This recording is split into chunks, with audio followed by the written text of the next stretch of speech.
What's going on, everybody? Let's Talk Jets Radio. A lot to get into. The New York Jets report to training camp tomorrow. Rookies already there. You had Aaron Rodgers talking with Pardon My Take today. You got the new uniform release for Week 6 against the Bills. So a lot going on. I also have to get into linebackers and DBs. Haven't talked about them yet for training camp, as well as the coaching staff. I want to address that a little bit. But just starting with Rodgers' comments, to me, this is a complete non-story. It's amazing that we're still talking about it. I did mention when it happened, I do put some blame on him and the team just for allowing it to happen that way by, not addressing it before he left. And I agree with everything he said today that minicamp is basically an extension of OTAs now. It's not like it used to be where, he mentioned 5 practices in 3 days.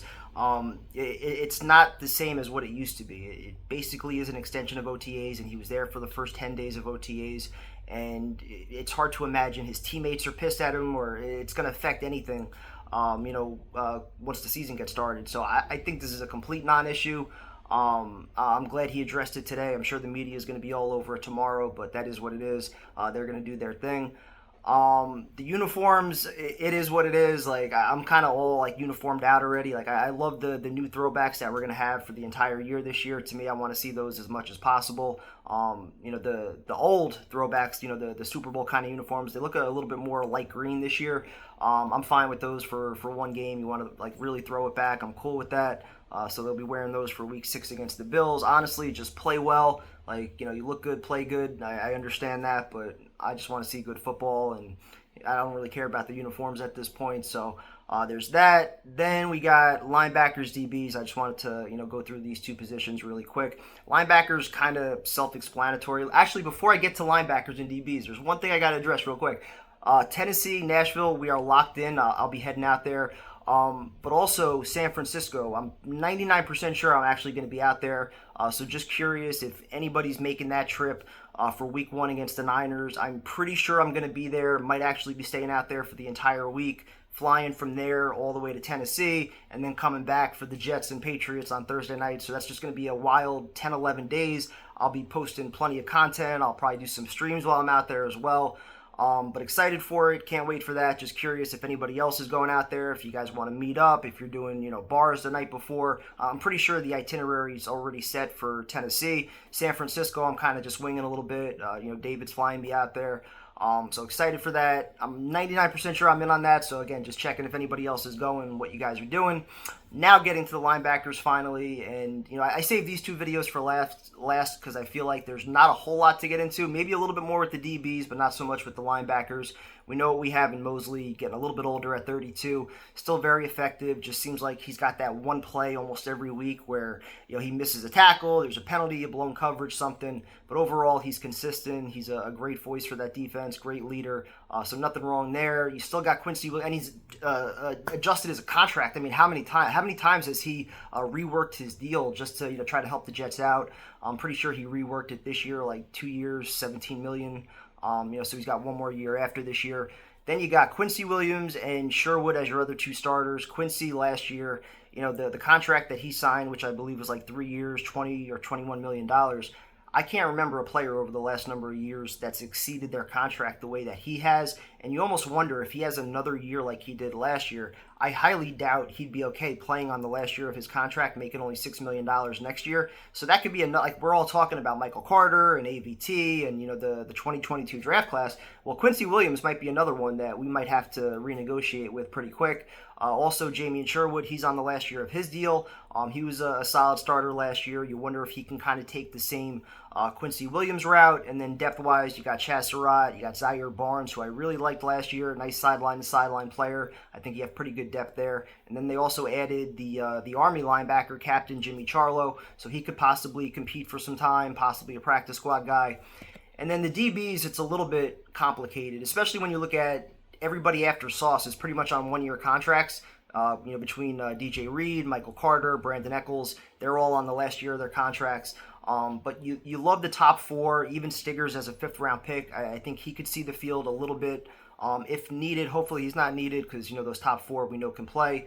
But I think he's got the ability to play if needed. And then safety-wise, you got Tony Adams, you got Chuck Clark coming back off the ACL injury, Ashton Davis, an opportunity for him to get some playing time this year. He's been effective closing out games. He's gotten better every year. Hopefully he's ready for a bigger role this year because you had Jordan Whitehead over the last 2 years, 99%, 95% of the snaps the last 2 years. So you got to have somebody fill in that role. I feel like it's probably going to be Ashton Davis and Chuck Clark splitting that with Tony Adams, kind of your deep safety.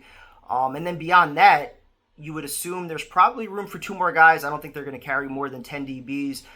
So you have Bernard Converse, who was a late-round pick last year, played all over the place at LSU. He played slot corner, he played safety, he played outside corner.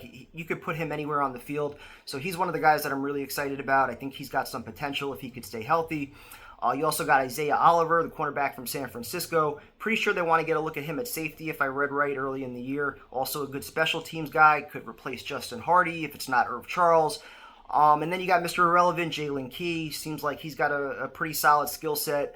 Plays the run fairly well. From most of what I've read, it seems like he's better in the box. He's a good, a high IQ guy. Plays the run pretty well. Plays pretty well in zone.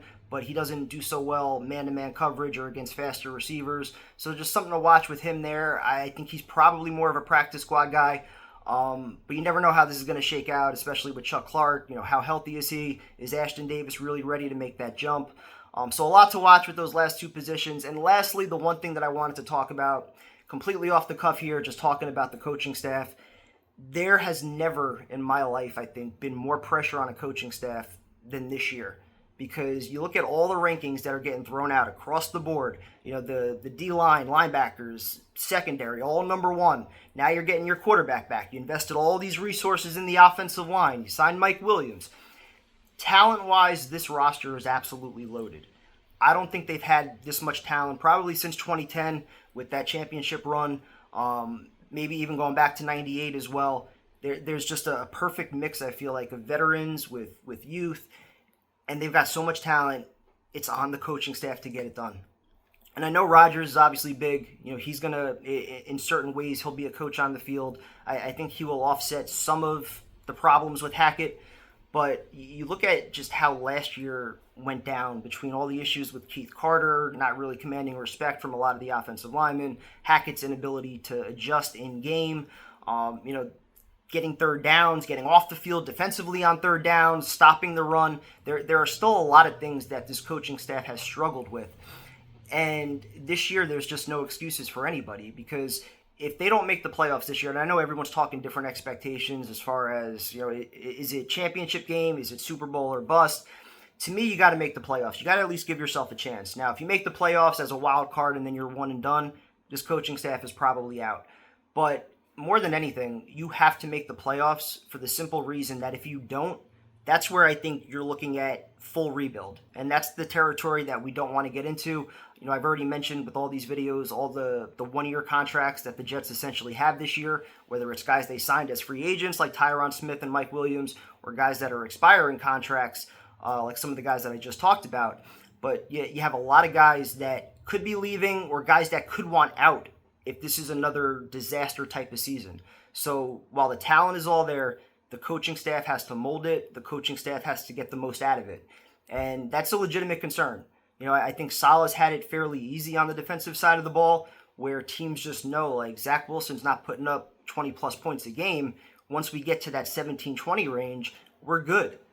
Teams weren't really trying to air it out downfield. You don't really need to test sauce as much. It was just kind of dink and dunk, control the clock, get first downs, play it safe because the Jets probably aren't putting up points. So that hopefully is going to change this year with Aaron Rodgers. But again, just as far as like the overall expectations, to me, it's just you got to make the playoffs. That's the very first step. You have to make the playoffs. I would think the division should be up for grabs. I think the roster is absolutely better than Buffalo. I think it's better than Miami. Definitely better than the Patriots. But you got to at least give yourself a chance. I think you have the best chance to go on a Super Bowl run, of course, if you have that home playoff game, if you win the division, if you're one of the higher seeds. But more than anything else, this playoff drought, which is going on 14 years now, you have to end it. You have to be in the playoffs because at least then, if you make the playoffs and then you're one and done, at least then you're probably looking at a different coaching staff. But then you can maybe say, you know what, the talent is still there. We just need somebody else to lead it. And at that point, I don't think Garrett Wilson and Sauce or anybody else is really looking to get out. I think they're looking at it like, hey, we've got the pieces. We just need somebody to lead us and show us the way. So hope you guys enjoyed. I'm ready for tomorrow. See you guys on Thursday. Talk to you soon.